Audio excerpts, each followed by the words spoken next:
Hello everybody and welcome back to another video. Today I'm going to be talking about Roman Empire: Reign of Blood. This is one of Netflix's original series that blends the Talking Heads documentary with a scripted drama to tell the story of Commodus, son of Marcus Aurelius and the 18th emperor of the Roman Empire. I think it's safe to say that when most people think of Commodus, they think of the ridiculously pallid, whining, father-killing wannabe sister-fucking villain from Ridley Scott's Gladiator as portrayed by Joaquin Phoenix. And don't get me wrong, I love Gladiator, and for the purposes of its fairly straightforward revenge story, Phoenix's Commodus makes a great villain. But as a portrayal of a historical figure, and more importantly as a person, the Commodus of Gladiator leaves a lot to be desired. This is where I think Reign of Blood truly shines. Aaron Yakubenko, oh gods, I probably just butchered this poor actor's last name. I really deeply apologize. Plays Commodus in a much more human fashion. There's the semi-dysfunctional relationship with his father, Marcus Aurelius, something that I think Gladiator did actually do extremely well. But we see the potential in Commodus to maybe have been a good emperor. The issue is more that he is a young man who is wholly unprepared for the role in which he suddenly finds himself. He trusts the wrong people and possesses a lack of guile that's probably one of the worst things an emperor could possess in the political world of the Roman Empire. Because he trusts the wrong people and is therefore betrayed by them, his newfound mistrust in those around him amplifies his own worst characteristics so that when he does begin to take charge, it's in a notably vindictive and cruel way. He's overreacting by going from one end of the spectrum to the other. In Reign of Blood, Commodus is ultimately a man brought to heel by his own faults and vices, which, when left unchallenged and unchecked, allow him to engage in less than savory actions. If there's something I could mention, it's honestly that neither of these portrayals of Commodus even come close to scratching the surface of what was this supposed megalomaniac crazy that was Commodus. I say supposed because it's really important to take a lot of Roman sources with a grain of salt, especially if they get the chance to rail against a particularly unpopular ruler. There's a lot of bending of the facts to suit a narrative that occurs in ancient historical writings, and while I'm sure that Commodus likely did a great deal of what he was accused of, especially given that his reign ends with his murder, I also allow room for exaggeration. Now, I usually hate to speculate, but I look at Commodus not only as a young man unprepared for the magnitude of the position of emperor, but whose own insecurities as the son of a popular and considered wise emperor like Marcus Aurelius, with whom he doesn't seem to have had the closest of relationships, made him try far too hard in the opposite direction in winning the love of the people. He deliberately spurned the Senate on multiple occasions, stressed his own personal uniqueness and virtues that didn't really fall in line with his father's, and his appearance in the public games of the arena, dressed as the Greek hero Heracles, that's Hercules to the Romans, gives me the impression of a young man trying way too hard to win the fickle love of the people of Rome through panem and circumcenses, translated as bread and circuses. Basically, give the people food and bloody entertainment and they'll love you for it, because that's all the mob wants. That's very in line with what is actually said in Gladiator. Rome is the mob.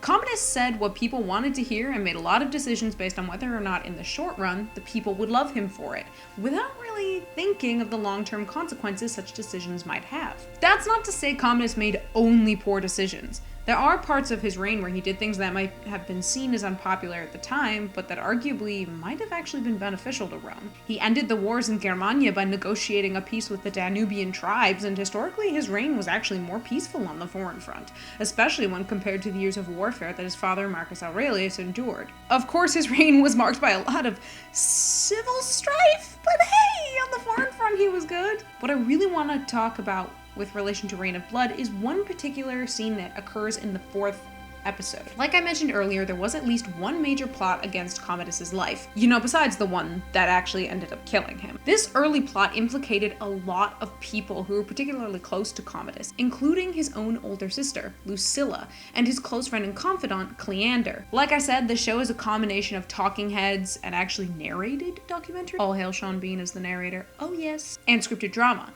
So in this portion, the show has historians discuss the details of Lucilla's plot before then launching into the scripted scripted drama of Commodus confronting Lucilla over what she'd tried to do. It's equal parts family and political drama, as you have the relatively innocent Commodus confronting his older sister who, had she not been a woman, would have likely been the one named emperor, not Commodus. When she takes the moment to call out Cleander, that moment at the side of the emperor and not under arrest, and tell Commodus that Cleander had not only been in on the plot to kill Commodus, but was the one who killed his closest friend and chamberlain, Seoterus, as part of the plot, Commodus responds by calling her a liar and refusing to believe it. Let me note, she doesn't deny her part of the plot at all.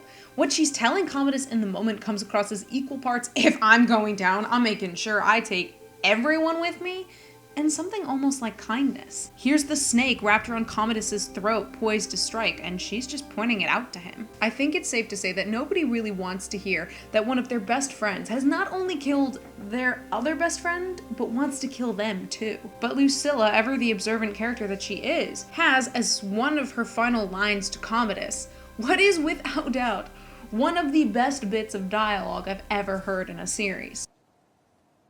Ask your question, brother.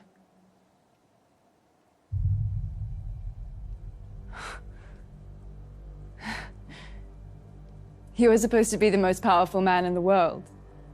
Emperor of Rome. Is that why your playmate is not in chains beside me?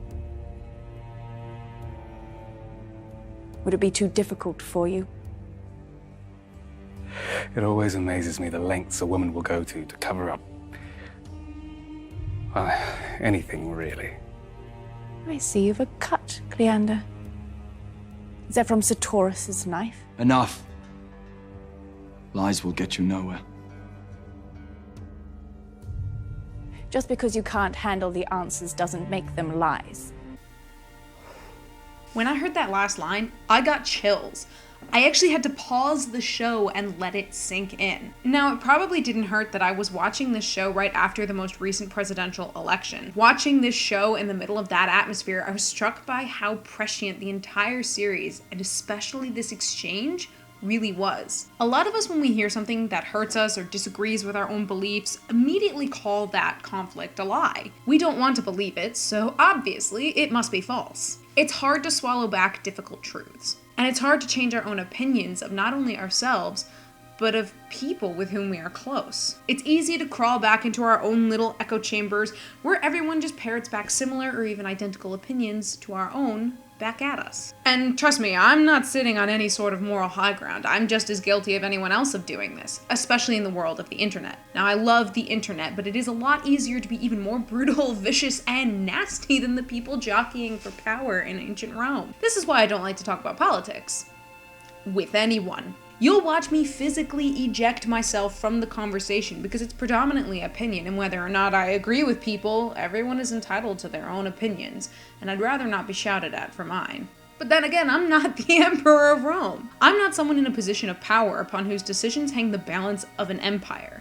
In that case, I think it would have been important for Commodus to listen more than ever to the people who either disagreed with him or, in the case of Lucilla, told him some really hard truths in a moment where she had absolutely nothing to lose. She knew she was going to die. In fact, she did. Commodus did have her killed after exiling her. Again, the whole he was brutal and vindictive. If he'd listened to her, maybe it would have turned out better for Commodus. Or maybe it wouldn't.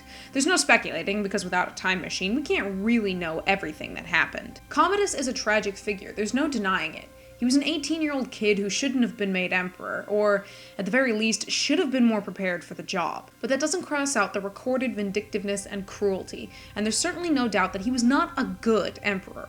He was human and terribly flawed, and that's something that this show stresses.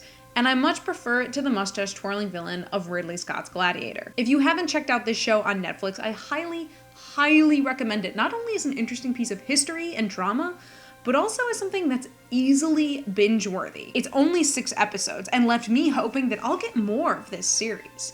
Maybe we'll see some of the other emperors or other bits of Roman history presented in this way. I certainly hope so, because seriously, I now want all freaking documentaries done like this. But that's it for me today, you guys, so until next time, cheers.